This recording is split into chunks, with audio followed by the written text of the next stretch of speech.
Dear Diary, I knocked on Jessica's door, and it just opened by itself. She stared at me as if she couldn't recognize me.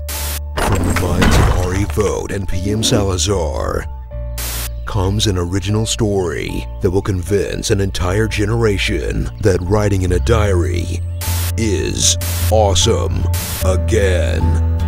The Diary. Meet C, a shy and quiet girl starting high school. Today I got a paper note from the person sitting behind me at class. I thought it'd be an invitation to the homecoming dance. Bobby is a jerk. First, he yelled, "Food fight!" Then he threw his burger like a baseball. Why did it have to be me? And Jessica, her better looking. I bumped into Jessica today, and I couldn't believe how gorgeous she looked. Look at her. She's so pretty. More confident. Then, Jessica got up from across the room, walked up to Bobby with a smile, and kicked him in the nuts. Best friend. Guess who's my new locker neighbor? You guessed it, Jessica. Why is this making me so happy? Maybe we'll be friends again now that our lockers are next to each other. Read along as she describes how the entire school starts making inappropriate rumors about Jessica. I walk into the girls' locker room. Then I heard Jessica's name. That girl is crazy. How you gonna go dropping an F-bomb and the N-word in the same sentence in the middle of class?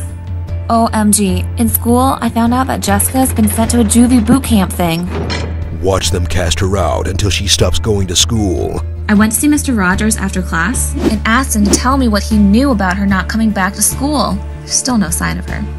The last time anyone saw Jessica was at Bobby's pool party. I have to know what happened. I can't continue getting my intel from 15-year-olds. Then follow C as she discovers that Jessica has been harboring a deadly secret. The place was a mess. Her eyes were extremely puffy, as if she had been crying a lot. I whispered, "How can I help you?" She said, "Can you call the police for me, please?" I immediately understood the smell in the place wasn't from the messy living room. Witness C's loyalty to Jessica get her in serious trouble. I can't believe my mom took my diary. She won't let me leave my room right now, and she's talking to the police.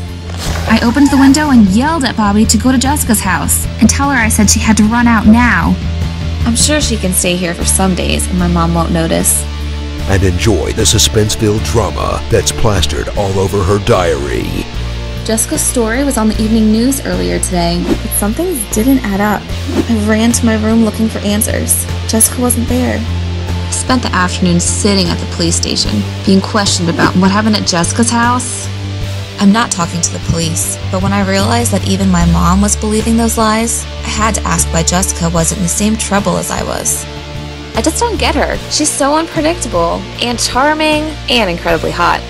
Jessica didn't make a sound, not to startle him. She just ran and tackled the gun out of his mouth. He yelled and jolted, trying to fight her off. Still stronger than Jessica, he almost managed to get the gun back to pointing at him and fired. The Diary, Season 1. Only on Goosik, only on YouTube. Dear Diary, what would be the best way to go about murdering you?